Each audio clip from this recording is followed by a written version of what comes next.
অর্থনীতি অনার্স প্রথম বর্ষের শিক্ষার্থীদের অনলাইন ক্লাসে স্বাগত জানাচ্ছি। আমি দিলরুবা আহমেদ। তোমরা সবাই কেমন আছো? আশা করছি সবাই ভালো আছো। আমরা এই করোনার ক্রান্তিকালে সবাই খুব উৎকণ্ঠার মধ্যে সময়গুলো পার করছি। এর মধ্যে গত শনিবার নারায়ণগঞ্জে যে মর্মান্তিক দুর্ঘটনাটা ঘটলো, এটাতে আমরা সবাই খুবই মর্মাহত। সবার মনে খুবই কষ্ট, এতগুলো মানুষের প্রাণ চলে গেল এই মসজিদের বিস্ফোরণে। আমরা সেই সমস্ত যারা প্রাণ গিয়েছে তাদের আত্মায় আমরা শান্তি কামনা করছি এবং সেই সমস্ত পরিবারকে আমরা সমবেদনা জানাচ্ছি। আল্লাহ যেন তাদেরকে এই এত এত কষ্ট যেন ধৈর্য ধরার আল্লাহ সামর্থ্য দেন, এই কামনা করছি। তো এখন আমি তোমাদেরকে আমরা একটু ক্লাসের আলোচনায় চলে আসছি।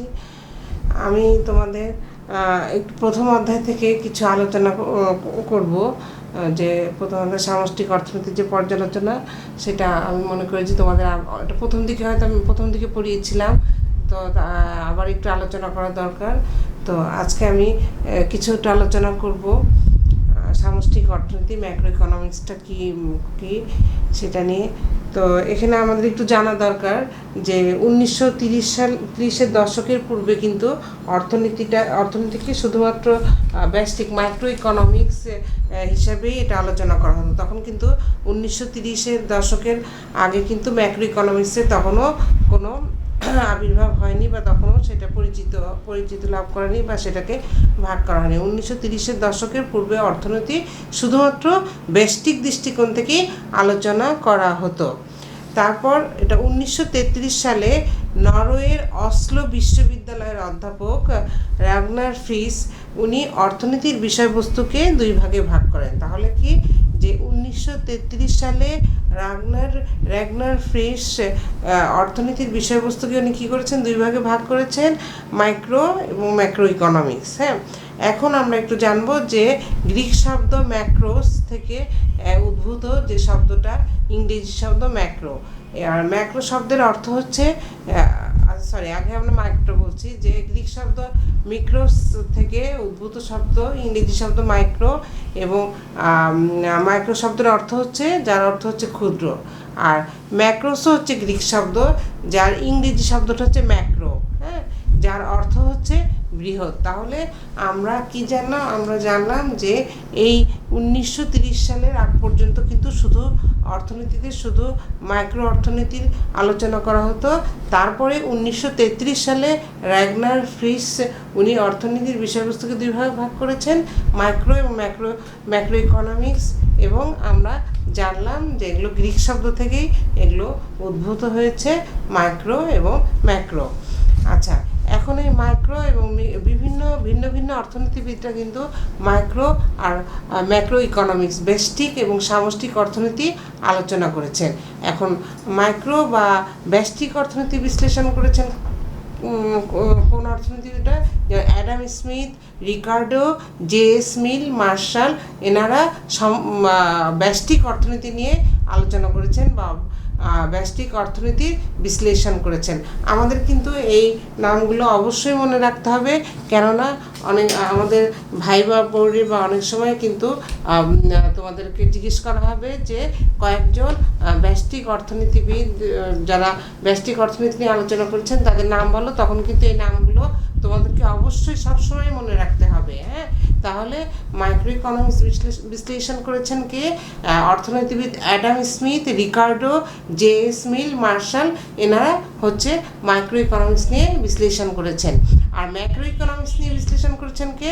মালথাস, মার্কস, উইক্সেল, পিগু, রবার্টসন, তারপর মার্শাল আর কেইনস, যেটা আমরা তো খুবই ম্যাক্রো ইকোনমিক্সের খুবই যিনি খুব গুরুত্বপূর্ণ যিনি ভূমিকা রেখেছেন, যে কেইনস, তারপরে ফ্রিডম্যান, এরা হচ্ছে সবাই কী করেছেন, যে সামষ্টিক অর্থনীতির বিশ্লেষণ নিয়ে ওনারা আলোচনা করেছেন।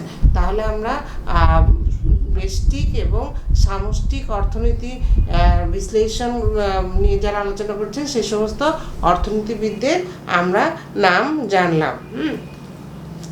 আচ্ছা, এখন আমরা এই ম্যাক্রো সামষ্টিক অর্থনীতি সঠিক অর্থনীতিটা কিন্তু আমাদের কি প্রথম থেকে আসেনি, এটা আমরা জানলাম।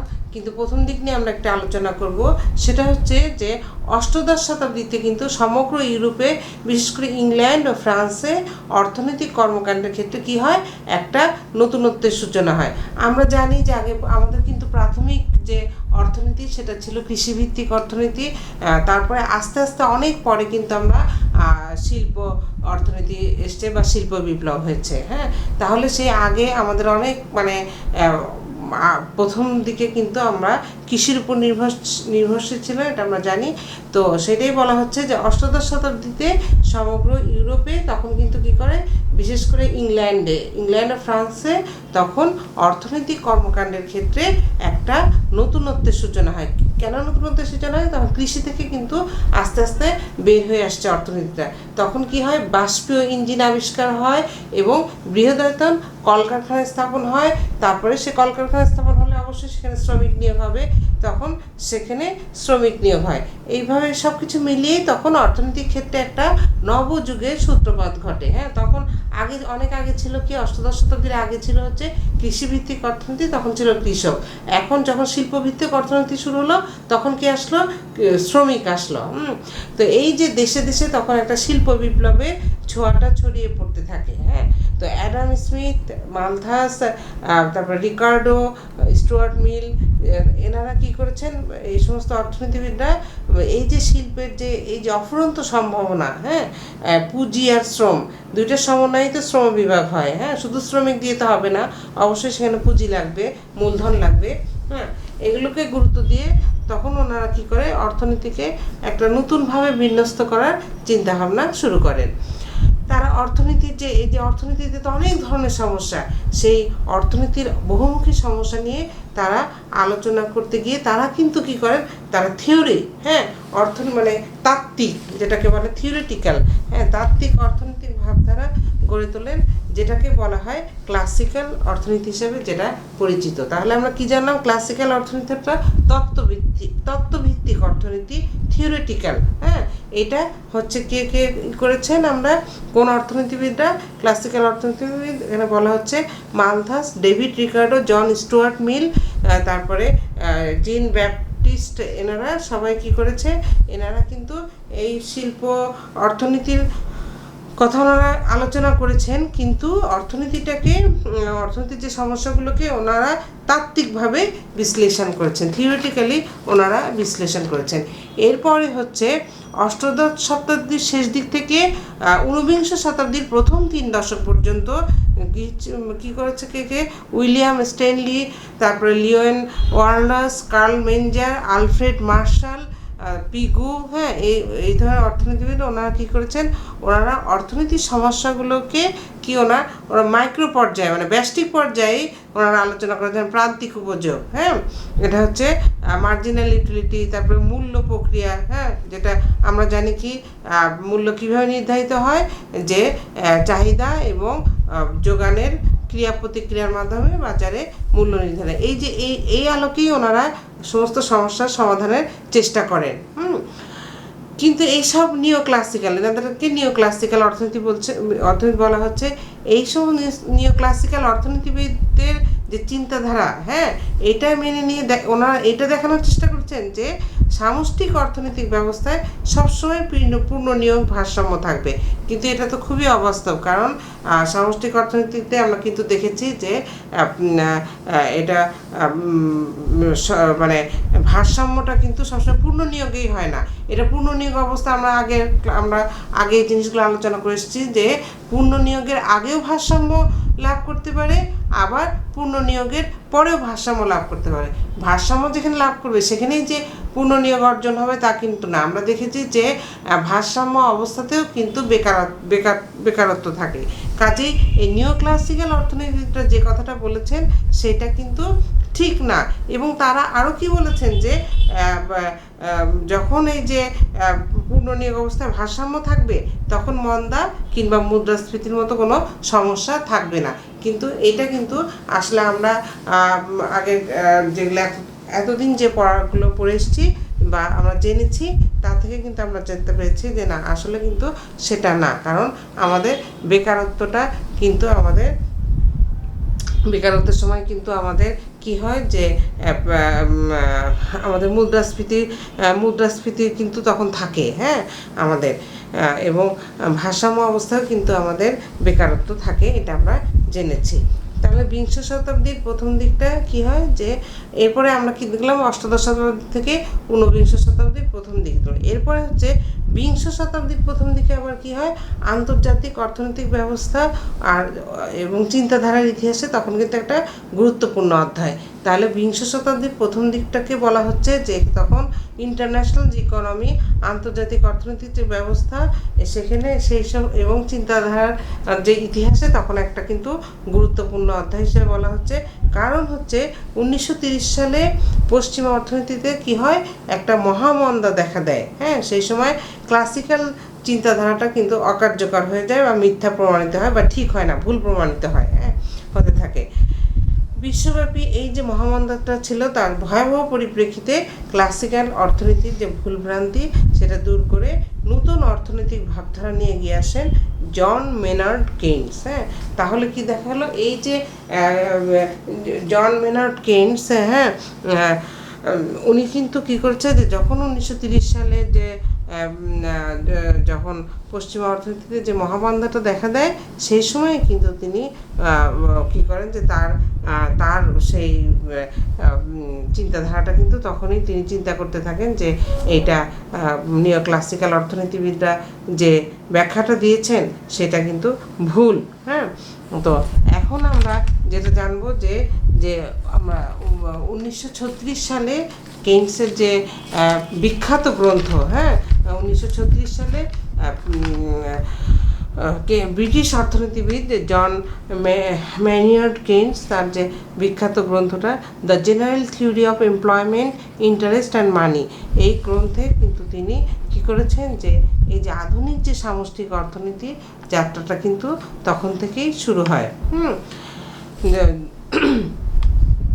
তাহলে আমরা কি জানলাম যে 1936 সালে আধুনিক সামষ্টিক অর্থনীতির যাত্রা শুরু হয় কখন, 1936 সালে ব্রিটিশ অর্থনীতিবিদ জন ম্যানিয়ার্ড কেইন্স তার বিখ্যাত গ্রন্থ the general theory of employment, interest and money, এই গ্রন্থটা যখন প্রকাশিত হয় তখন একটা ভীষণভাবে অর্থনীতিতে একটা আলোড়ন সৃষ্টি হয়।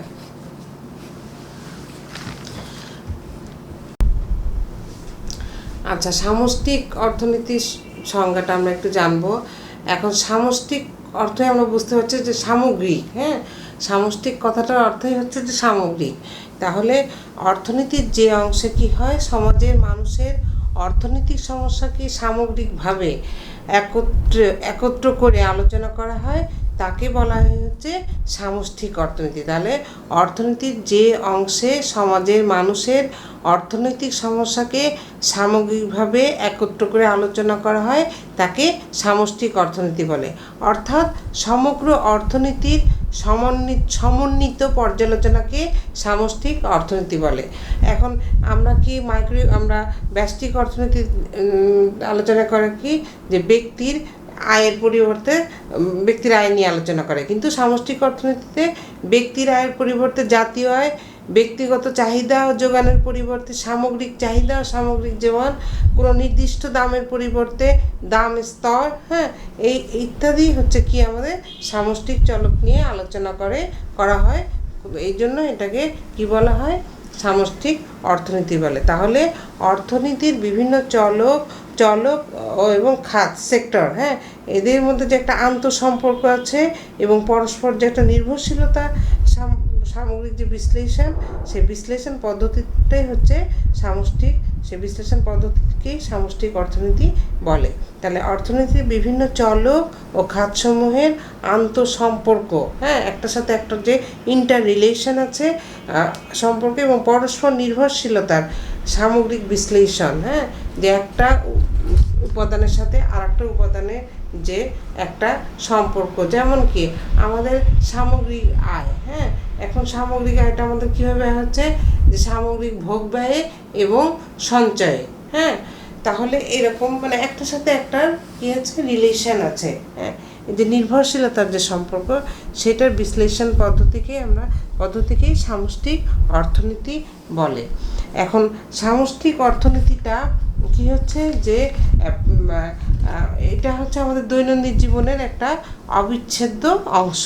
হ্যাঁ, যদি সামষ্টিক অর্থনীতির স্থিতিশীলতা বজায় থাকে তাহলে কি হবে, তাহলে আয় বৃদ্ধি পেতে থাকবে এবং ব্যবসা প্রতিষ্ঠানে মুনাফা উচ্চ পর্যায়ে হবে। হ্যাঁ, এবং কি হবে যে এই ধরনের অর্থনীতিতে জীবনযাত্রার মানও উচ্চ পর্যায়ে থাকবে। হ্যাঁ, এবং তখন অবশ্য কিছু ব্যক্তি কাজ খুঁজবে কিন্তু তারা হয়তো কাজ পাবে না, বেকার থাকবে, কিন্তু সেটা খুব কম সংখ্যক। হ্যাঁ, এবং ওই সময় কি হবে যে ছাত্রছাত্রীরা যখন পাশ করে তারা কিন্তু চাকরির খোঁজে শ্রম বাজারে প্রবেশ করতে পারবে। হ্যাঁ, এটা হচ্ছে ব্যষ্টিক অর্থনীতির স্থিতিশীল অবস্থায় থাকলে। হ্যাঁ, আচ্ছা, সামষ্টিক অর্থনীতি এখন সামষ্টিক অর্থনীতি যদি অস্থিতিশীল থাকে তাহলে কি হবে, তাহলে অর্থনীতিতে উচ্চ বেকারত্ব বিরাজ করবে এবং আয় কমে মুনাফা নিম্ন পর্যায়ে চলে যাবে। তখন মানুষের জীবনযাত্রার মানও কিন্তু নিম্ন পর্যায়ে চলে যাবে। তাহলে কি যে সামষ্টিক অর্থনীতি আমাদের জীবনে ব্যাপক প্রভাব ফেলে থাকে। কাজেই সামষ্টিক অর্থনীতি কিভাবে কাজ করে তা অবশ্যই আমাদের জানা দরকার। এখন আমরা সামষ্টিক অর্থনীতির যে আলোচিত যে বিষয়বস্তুগুলো সেগুলো কি, যেমন জাতীয় আয়টা হচ্ছে একটা সামষ্টিক অর্থনীতির একটা গুরুত্বপূর্ণ চলক। হ্যাঁ, এবং আমরা এই জাতীয় আয় নিয়েই কিন্তু আমরা আমরা অধ্যায় পড়ব। আগে পড়েছি সেটা আমরা আবার দেখব। তাহলে জাতীয় আয় সামষ্টিক চলকের একটা সামষ্টিক অর্থনীতির একটা প্রধান চলক হিসেবে বিবেচিত হয়। কারণ হচ্ছে জাতীয় আয়কে কেন্দ্র করেই অর্থনীতির অন্যান্য চলক যেমন উৎপাদন, বিনিয়োগ, কর্মসংস্থান, হ্যাঁ, এগুলো কিন্তু মান নির্ধারিত হয়। কাজে জাতীয় আয়ের পরিমাপ, বন্টন, রাজবৃদ্ধি এই সমস্ত বিষয় হচ্ছে সামষ্টিক অর্থনীতিতে একটা গুরুত্বের সাথে আলোচনা করা হয়। আচ্ছা, এছাড়া সামষ্টিক অর্থনীতিতে আমরা কি আলোচনা করি, সামগ্রিক ভোগ, সঞ্চয়, মূলধন গঠন, বিনিয়োগ, হ্যাঁ, পূর্ণনিয়োগ, বেকারত্ব, মুদ্রাস্ফীতি, মন্দাবস্থা, এগুলো কেন হচ্ছে, এগুলোর কারণ, ফলাফল, প্রতিকার এবং কী উপায়ে এগুলো থেকে উত্তরণ করা যায়, সেগুলো কিন্তু সামষ্টিক অর্থনীতির আলোচিত বিষয়। এছাড়া আমরা আরও সামষ্টিক অর্থনীতিতে আলোচনা করা হয়, সেটা হচ্ছে অর্থের চাহিদা, হ্যাঁ, অর্থের যোগান, ঋণ সৃষ্টি, ঋণের নিয়ন্ত্রণ, এগুলো বিভিন্ন আর্থিক বিষয় এবং অর্থনৈতিক কর্মকাণ্ডকে প্রভাবিত করার জন্য কি করে যে সরকার যে সমস্ত পদক্ষেপ গ্রহণ করে, যেমন রাজস্ব নীতি, আর্থিক নীতি, এগুলোর কার্যকারিতাও তুলে ধরা সামষ্টিক অর্থনীতির একটা গুরুত্বপূর্ণ আলোচিত বিষয়। এছাড়া হচ্ছে অর্থনৈতিক প্রবৃদ্ধি। হ্যাঁ, যেমন জাতীয় আয় আমরা কি জানি, অর্থনৈতিক প্রবৃদ্ধি, ইকোনমিক গ্রোথ, যেটা জাতীয় আয়ের বৃদ্ধিকে আমরা বুঝাই। হ্যাঁ, সেটা এই অর্থনৈতিক প্রবৃদ্ধি এবং উন্নয়নের জন্য সরকার যে সমস্ত পদক্ষেপ গ্রহণ করে, হ্যাঁ, বিভিন্ন ধরনের কর্মসূচি সরকার গ্রহণ করে, যেমন বার্ষিক উন্নয়ন কর্মসূচি, তারপরে হচ্ছে যেটাকে আমরা বলি, যেটা ইংরেজিতে অ্যানুয়াল ডেভেলপমেন্ট প্রোগ্রাম, ADP। হ্যাঁ, তারপরে কি করে পঞ্চবার্ষিক পরিকল্পনা, কৃষিনীতি, শিল্পনীতি, বাণিজ্য নীতি, শ্রম নীতি, এই সব কিছুই কিন্তু যে সামষ্টিক অর্থনীতির হচ্ছে গুরুত্বপূর্ণ আলোচিত বিষয়বস্তু। আবার এছাড়া আরও কি আলোচনা করা হয়, যেমন সামষ্টিক অর্থনীতিতে কখনো মন্দ হবে, কখনো চাঙ্গা ভাব দেখা যাবে। হ্যাঁ, এগুলো যেটাকে আমরা আগে পড়েছি যে বাণিজ্য চক্র, যে অর্থনীতির যে বাণিজ্য চক্র দেখা দিলে সেটা কারণ অনুসন্ধান করা এবং সেটা নিয়ন্ত্রণের যে উপায় সে সম্পর্কেও কিন্তু সামষ্টিক অর্থনীতিতে আলোচনা করা হয়। হ্যাঁ, এছাড়া কি আলোচনা করা হয়, এছাড়া যে বহির্বাণিজ্য, যেন আমাদের কি বৈদেশিক বাণিজ্য, তারপর লেনদেন, উদ্বৃত্ত, হ্যাঁ, আমদানি রপ্তানি, তারপর বৈদেশিক বিনিময় হার, তারপর মুদ্রার যে অবমূল্যায়ন হয়, তারপর ব্যাংক ব্যবস্থা, তারল্য সংকট, মূলধন বাজার, ঋণের বাজার, এই সব বিষয়ে কিন্তু সামষ্টিক অর্থনীতিতে গুরুত্বের সাথে আলোচনা করা হয়। আচ্ছা, আরও কি আলোচনা করা হয়? সামষ্টিক অর্থনীতিতে দেশের যে দারিদ্র্য, আয় বন্টনে অসমতা, তারপর মানব সম্পদ উন্নয়ন, কৃষিনীতি, শিল্পনীতি, বিনিয়োগ নীতি, বাণিজ্য নীতি, দাম, তারপরে দাম নিয়ন্ত্রণ, বিশেষ করে তেল, গ্যাস, বিদ্যুতের দাম, এগুলো নিয়েও কিন্তু আলোচনা করা হয়। আর সামষ্টিক অর্থনীতির যে এই সমস্ত জিনিসগুলো সামষ্টিক অর্থনীতির কার্যক্রমকে কী করে? বহুলাংশে প্রভাবিত করে। এছাড়া আরও কি আলোচনা করা হয়? যে আর্থসামাজিক অবকাঠামোর উন্নয়ন, জনসংখ্যা এগুলো, তারপরে বৈদেশিক যে রেমিটেন্স আসে সেই রেমিটেন্স, এগুলো নিয়েও কিন্তু সামষ্টিক অর্থনীতি আলোচনা করে। আর একটা জিনিস যেটা মুদ্রাস্ফীতি আর বেকারত্বের মধ্যে যে একটা সম্পর্ক নির্ণয় কী করে? ফিলিপস রেখার মতো একটা আধুনিক ধারণা, ফিলিপস রেখা যেটা কী করে মুদ্রাস্ফীতি বেকারত্ব মধ্যে যে সম্পর্কটা, সেটা ফিলিপস রেখার মতো একটা আধুনিক ধারণা দিয়ে সামষ্টিক অর্থনীতির মাধ্যমে কিন্তু জানা যায়।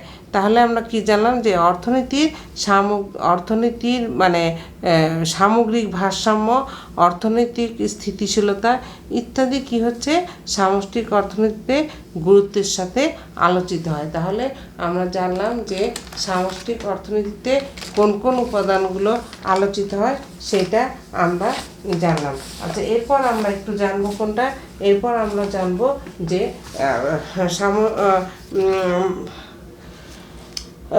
কি আমরা ব্যষ্টিক ও সামষ্টিক অর্থনীতির যে পার্থক্যটা সেটা আমরা একটু জানবো। এখন আমরা আগেই জেনেছি কি যে ব্যষ্টিক অর্থনীতি কাকে বলে, যেটাকে বলা হচ্ছে মাইক্রো ইকোনমিক্স। হ্যাঁ, সে মাইক্রো ইকোনমিক্সটা কাকে বলে? যে মাইক্রো ইকোনমিক্স হচ্ছে যখন আমরা একক যখন একটা ফার্ম, একজন ব্যক্তির আয়, হ্যাঁ, ইত্যাদি নিয়ে যখন আমরা আলোচনা করব, তখন হচ্ছে সেটাকে বলা হয় হচ্ছে ব্যষ্টিক অর্থনীতি। মানে এটা হচ্ছে ক্ষুদ্র অংশ নিয়ে আলোচনা করা হবে। কিন্তু আমাদের সামষ্টিক অর্থনীতি কি? এটা হচ্ছে সামগ্রিক বিষয় নিয়ে আলোচনা। অনেকগুলো ফার্ম একটা দেশে অনেকগুলো ফার্মের অবস্থা নিয়ে আলোচনা করবে, একটা দেশের জাতীয় আয় নিয়ে আলোচনা করবে, মানে সামগ্রিক বিষয় নিয়ে আলোচনা করবে। আচ্ছা, তারপরে দেখা যাচ্ছে যে ব্যষ্টিক অর্থনীতিতে কী হয়? যে আংশিক ভারসাম্য পদ্ধতি নিয়ে আলোচনা করা হয়। হ্যাঁ, কিন্তু সামষ্টিক অর্থনীতিতে কী হয়? যে বিভিন্ন ধরনের সামষ্টিক চলকের গতিধারা, আচার আচরণ বিশ্লেষণের জন্য সামগ্রিক ভারসাম্য পদ্ধতি অনুসরণ করা হয়। আচ্ছা, তারপরে হচ্ছে কি যে ব্যষ্টিক অর্থনীতিতে আমরা আগেই বলেছি যে একজন ব্যক্তি, ভোক্তা, উৎপাদক, বিনিয়োগকারী, এগুলো সবাই একজনেরটা নিয়ে আলোচনা করা হয়। কিন্তু সামষ্টিক অর্থনীতির আলোচনায় কি হয়? সমাজ এবং সমাজবদ্ধ মানুষের সামগ্রিক অর্থনৈতিক কার্যক্রম, যেমন জাতীয় আয়, মূল্য স্তর, হ্যাঁ, যেমন ব্যষ্টিক অর্থনীতিতে নির্দিষ্ট একটা দ্রব্যের মূল্য নিয়ে আলোচনা করা হবে, কিন্তু সামষ্টিক অর্থনীতিতে মূল্য স্তর, প্রাইস লেভেল নিয়ে আলোচনা করা হয়।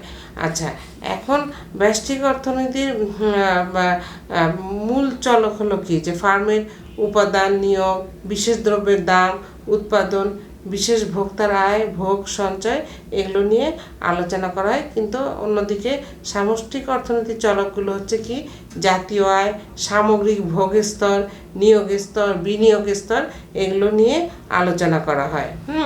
আচ্ছা, ব্যষ্টিক অর্থনীতি তো জানি যেটা ক্ষুদ্র অংশ নিয়ে পর্যালোচনা করা হয়, তাই ব্যষ্টিক অর্থনীতির পরিধিটাও ক্ষুদ্র, হ্যাঁ, বা আংশিক। কিন্তু সামষ্টিক অর্থনীতি অর্থব্যবস্থার সামগ্রিক দিক নিয়ে আলোচনা করে। এই কারণে কি সামষ্টিক অর্থনীতির পরিধি কি অপেক্ষাকৃত ব্যাপক এবং বিস্তৃত। আর অর্থনৈতিক চিত্র, ব্যষ্টিক অর্থনীতি কিন্তু কি করে? যে ক্ষুদ্র অংশ নিয়ে যেহেতু পর্যালোচনা করে ব্যষ্টিক অর্থনীতি, তাই ব্যষ্টিক অর্থনীতির পরিধিটা হয় ক্ষুদ্র এবং আংশিক। অপরদিকে সামষ্টিক অর্থনীতি অর্থব্যবস্থার সামগ্রিক দিক নিয়ে আলোচনা করে। এই কারণে সামষ্টিক অর্থনীতির পরিধি অপেক্ষাকৃত ব্যাপক ও বিস্তৃত হয়। তারপরে ব্যষ্টিক অর্থনীতির পর্যালোচনার মাধ্যমে আমরা কি দেখি যে কোনো দেশের অর্থনীতির আংশিক বা খণ্ডচিত্র পাওয়া যায়, হ্যাঁ, কিন্তু অপরদিকে সামষ্টিক অর্থনীতির পর্যালোচনার মাধ্যমে কোনো দেশের অর্থনীতির কি হয়, পূর্ণাঙ্গ বা সার্বিক চিত্র পাওয়া যায়। আর ব্যষ্টিক অর্থনীতিতে যে কোনো যখন তত্ত্ব আলোচনা করা হয় তখন কিন্তু একটা কিছু অনুমিত সত্য ধরে নেওয়া হয়, তাই না? কারণ দেখা যায় তখন দেখা যায় যে দামের স্থিতিশীলতা বা অন্যান্য অবস্থা অপরিবর্তিত রেখে আমরা তখন যে কোনো একটা কম্পোনেন্টের পরিবর্তন আমরা বলি যে একটার পরিবর্তনে, যেমন অন্যান্য অবস্থা অপরিবর্তিত রেখে চাহিদার পরিবর্তন হলে দামের পরিবর্তন হলে চাহিদার কি পরিবর্তন হয় তা দেখানো হয়। তখন কিন্তু দেখানো হয় যে অন্যান্য অবস্থা অপরিবর্তিত রাখা হয়। অন্যান্য অবস্থা অপরিবর্তিত কেন রাখা হয়? কারণ হচ্ছে যে যদি চিনির দাম যদি বেড়ে যায়, হ্যাঁ, তখন কি হবে, তখন চিনির চাহিদা কমে যাবে। কিন্তু তখন যদি আবার গুড়ের দাম কমে যায় তখন কিন্তু মানুষ কি করবে, যে চিনির পরিবর্তে গুড় ব্যবহার করবে। সেই জন্য বলা হচ্ছে যে অন্যান্য অবস্থার মধ্যে বলা হচ্ছে যে মানুষের রুচি কিন্তু অপরিবর্তিত হবে। যদি রুচির পরিবর্তন হয় তাহলে কিন্তু আবার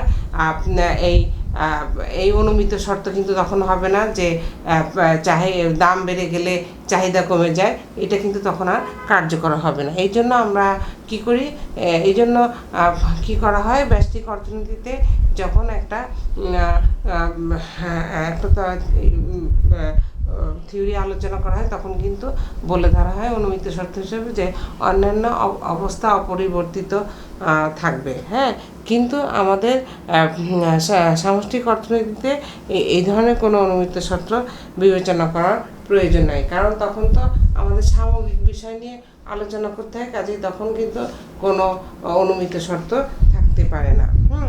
আচ্ছা, ব্যষ্টিক অর্থনীতির বিষয়বস্তু যেহেতু ক্ষুদ্র সূক্ষ্মভাবে বিশ্লেষণ করা হয়, সেজন্য এখানে বিভিন্ন বিষয়ে পর্যালোচনায় অধিকতর বিশ্লেষণধর্মী হবে এবং স্পষ্ট হয়। কিন্তু সামষ্টিক অর্থনীতির ক্ষেত্রে বিষয়বস্তু সার্বিক পর্যালোচনা করা হয়। এখানেও কিন্তু এত সূক্ষ্ম বিশ্লেষণ করা সম্ভব হয় না, কারণ এটা যেহেতু সামগ্রিক বিষয় নিয়ে আলোচনা করে, হ্যাঁ। তারপরে হচ্ছে এখানে অর্থনীতির যে কোনো একক খাত বা বিষয়কে খুব ভালোভাবে বিশ্লেষণের জন্য ব্যষ্টিক অর্থনীতির গুরুত্ব রয়েছে, কিন্তু কোনো দেশের সামগ্রিক অর্থনৈতিক পরিস্থিতি মূল্যায়নের জন্য সামষ্টিক অর্থনীতিরও গুরুত্ব রয়েছে। তাহলে কি যে একটা ফার্ম বা একক প্রতিষ্ঠানের কে সূক্ষ্মভাবে বিশ্লেষণ করা হয়, আলোচনা করা হয়, এই জন্য কি হয় যে সেখানে খুব গুরুত্ব সহকারে করা হয়। কিন্তু এখানে আবার সামষ্টিক অর্থনীতিতে আবার সামগ্রিক অর্থনৈতিক পরিস্থিতি মূল্যায়নের জন্য কিন্তু সামষ্টিক অর্থনীতির গুরুত্ব রয়েছে।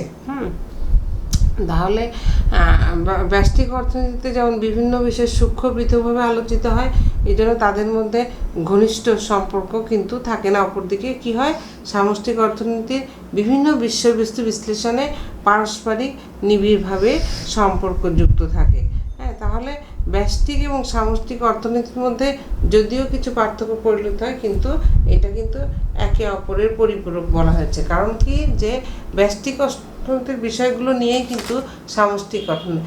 ব্যষ্টিক অর্থনীতি যেখানে একটা ফার্ম একজন ব্যক্তির কে নিয়ে আলোচনা করছে বা একটা প্রতিষ্ঠানকে নিয়ে আলোচনা করছে, এবং সামষ্টিক অর্থনীতি কিন্তু এইরকম বিভিন্ন ফার্ম, বিভিন্ন প্রতিষ্ঠান, বিভিন্ন ব্যক্তির আচরণ নিয়েও কিন্তু সবগুলো একসাথে যোগ করেই কিন্তু সামষ্টিক বিষয়টা আলোচনা করা হয় বা সামষ্টিক বিষয়টা আমরা নির্ণয় করে থাকি। কাজেই দুইজনের মধ্যে কোনো বিরোধ নাই। সামষ্টিক অর্থনীতি এবং ব্যষ্টিক অর্থনীতি একে অপরের পরিপূরক। আর ব্যষ্টিক অর্থনীতি থেকে কিন্তু সামষ্টিক অর্থনীতি আসছে। তাহলে আমরা জানলাম মোটামুটি সামষ্টিক অর্থনীতি কাকে বলে, সামষ্টিক অর্থনীতি আলোচিত বিষয়বস্তুগুলো এবং ব্যষ্টিক ও সমষ্টিক অর্থনীতির মধ্যে পার্থক্যগুলো আমরা জানলাম। আচ্ছা, আমরা এবার একটু আলোচনা করব সামষ্টিক অর্থনীতির উদ্দেশ্য ও লক্ষ্যসমূহ। এখন সামষ্টিক অর্থনীতির উদ্দেশ্য কি? উদ্দেশ্য হচ্ছে উৎপাদন ক্ষেত্রে কি হচ্ছে যে জিএনপি, গ্রস ন্যাশনাল প্রোডাক্ট। হ্যাঁ, তা জিএনপি একটা কি, জিএনপির মাধ্যমে হচ্ছে জাতীয় জাতীয় উৎপাদনের মাধ্যমে কি হচ্ছে যে দেশের সার্বিক, একটা দেশের জাতীয় উৎপাদন জিএনপি, এটা কিন্তু সার্বিক চিত্রটা তুলে ধরে। হ্যাঁ, যে দেশের মানুষের মাথাপিছু জিএনপি বেশি, হ্যাঁ, সে দেশের জনগণের জীবনযাত্রার মান উন্নত বলেই কিন্তু ধরে নেওয়া হয়। তাহলে কি যে একটা দেশের গ্রস ন্যাশনাল প্রোডাক্ট, জাতীয় উৎপাদন, হ্যাঁ, মোট জাতীয় উৎপাদন, গ্রস ন্যাশনাল প্রোডাক্ট, মোট জাতীয় উৎপাদন বেশি হলে কি হয়, সে দেশের জনগণের মাথাপিছু আয় বেশি হয়, তখন জীবনযাত্রার মানও কিন্তু উন্নত হয়। তাই মোট জাতীয় আয় সর্বোচ্চ করাই হচ্ছে কি সামষ্টিক অর্থনীতির অন্যতম উদ্দেশ্য। হ্যাঁ, আর একটা দেশের জনগণ যখন এক বছরে দেশে আর বিদেশে যে সম্পদ, প্রাপ্ত সম্পদ, সেটার উপরে যে পরিমাণ দ্রব্য সেবা উৎপাদন করে তাকেই বলে জিএনপি। আমরা তো জানি যে একটা নির্দিষ্ট সময়, সাধারণত এক বছরে দেশের অভ্যন্তরে যে উৎপাদন হয় এবং বিদেশে থেকে যে আয়টা আসে সেটা দ্রব্য এবং সেবাদির, হ্যাঁ, এবং সেটার যোগফলকেই বলা হয় হচ্ছে মোট জাতীয় উৎপাদন। আচ্ছা, এরপরে হচ্ছে সামষ্টিক অর্থনীতির আরেকটা উদ্দেশ্য হচ্ছে কি যে পূর্ণ নিয়োগ, হ্যাঁ, অর্জন করা। সামষ্টিক অর্থনীতির উদ্দেশ্যই হলো যে নিয়োগের স্তরটা তথা পূর্ণ নিয়োগটাকে অর্জন করা। কারণ কি যে বেকারত্বটাকে কমিয়ে আনা। এটাই হচ্ছে সামষ্টিক অর্থনীতির লক্ষ্য। কারণ যদি নিয়োগ স্তর যদি বাড়ে তাহলে কি হয়, সমাজের দ্রব্য ও সেবার যোগানটা বৃদ্ধি পাবে এবং জনগণের জীবনযাত্রার মানটাও উন্নত হবে। হ্যাঁ, এখন পূর্ণ নিয়োগ বলতে কিন্তু আমরা কি বলি যে বেকারত্ব শূন্য, এটা কিন্তু বলা যাবে না। কারণ কি যে যত উন্নত দেশই হোক, কিছু লোক কিন্তু সবসময় বেকার থাকবে। হ্যাঁ, যেমন কোনো দেশে সর্বোচ্চ 5% যদি বেকার থাকলেও কিন্তু তাকে পূর্ণ নিয়োগ, ফুল এমপ্লয়মেন্ট লেভেল বলা হয়। হ্যাঁ, তারপরে হচ্ছে কি যে আর একটা উদ্দেশ্য কি সামষ্টিক অর্থনীতি, যে মূল্য স্তরটাকে, প্রাইস লেভেলটাকে স্ট্যাবল রাখা, স্থিতিশীল রাখা। হ্যাঁ, এখন মূল্য স্তরের যে স্থিতিশীল রাখায় এটা কিন্তু হচ্ছে কি সামষ্টিক অর্থনীতির একটা গুরুত্বপূর্ণ দিক। হ্যাঁ, অর্থনীতিতে আমরা জানি, আমরা আগে জেনেছি যে অর্থনীতিতে মুদ্রাস্ফীতি বা মুদ্রা সংকোচন, এই দুটোই কিন্তু অর্থনীতির জন্য কাম্য না। হ্যাঁ, কারণ মুদ্রা সংকোচন দেখা দিলে মুদ্রাস্ফীতি বা মুদ্রা সংকোচন দেখা দিলে কিন্তু কিছু লোক ক্ষতিগ্রস্ত হয়, আবার কিছু লোক লাভবান হয়। আবার মুদ্রাস্ফীতি, মুদ্রা সংকোচন কিন্তু কোনোটাই আমাদের অর্থনীতির জন্য কিন্তু অর্থনৈতিক উন্নয়নে কিন্তু সহায়ক নয়। তাই সামষ্টিক অর্থনৈতিক নীতিসমূহ অন্যতম লক্ষ্য হলো কি যে দ্রব্যমূল্যকে স্থিতিশীল রাখা। কারণ স্থিতিশীল মূল্যস্তর অর্থনৈতিক উন্নয়নে সহায়ক এবং জনগণের জীবনযাত্রার মান উন্নয়নে গুরুত্বপূর্ণ ভূমিকা রাখে। তারপরে হচ্ছে কি করে যে আয় বন্টনে সমতা রাখে সমাজে। কিন্তু কি হয় যে এই যে বৈষম্য, হ্যাঁ, যে ধন বৈষম্য যদি বিদ্যমান থাকে তখন কিন্তু কি হয় যে মুষ্টিমেয় লোকের হাতে অর্থ থাকে, যেটা সমাজের সার্বিক কল্যাণ কিন্তু তাহলে অর্জিত হয় না। এই অবস্থায় তখন কি হয় যে সামষ্টিক অর্থনীতির উদ্দেশ্যই থাকে যে সম্পদের যেন সুষম বন্টন, সম্পদ যাতে এমনভাবে বন্টন হয় যেন ভোক্তার কল্যাণ সর্বোচ্চ হয়। হ্যাঁ, যেন সবাই তার যার যার যোগ্যতা অনুযায়ী কাজ পায়।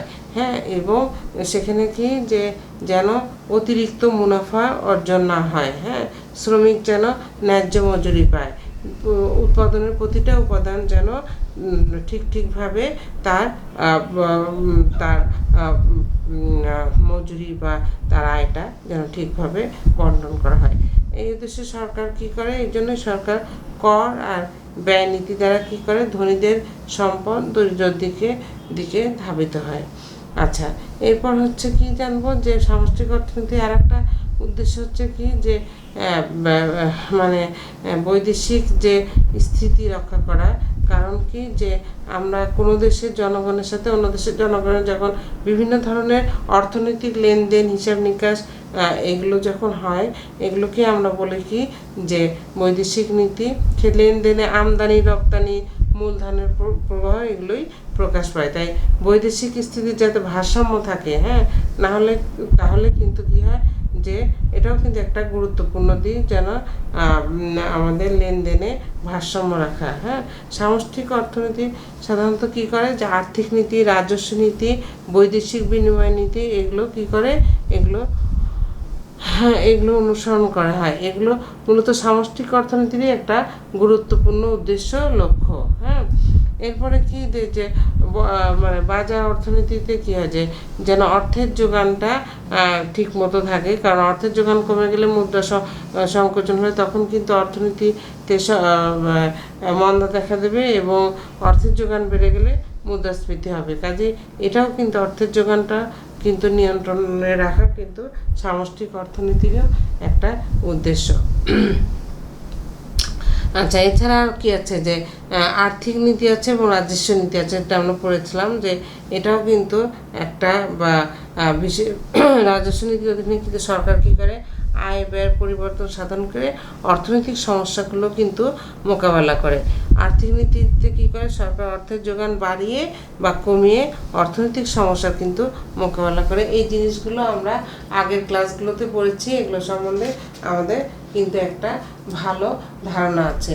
তাহলে মোটামুটিভাবে আজকে আমরা কি জানলাম, আমরা আরেকটু জিনিস জানবো, সেটা হচ্ছে কি আমরা বলেছিলাম যে সামষ্টিক অর্থনীতিতে কি যে এটার কিন্তু এটাই হয় হচ্ছে কেইনসের যে কেইনসের 36 সালে যখন কেইনসের যে বিখ্যাত গ্রন্থটা, সে গ্রন্থে কি দেখিয়েছেন যে আমরা যে অর্থনীতিতে আমরা আগে জেনেছিলাম যে ভারসাম্য অবস্থায় কিন্তু পূর্ণ নিয়োগ অর্জন করা হয়, কিন্তু কেইনস বলছেন যে না, ভারসাম্য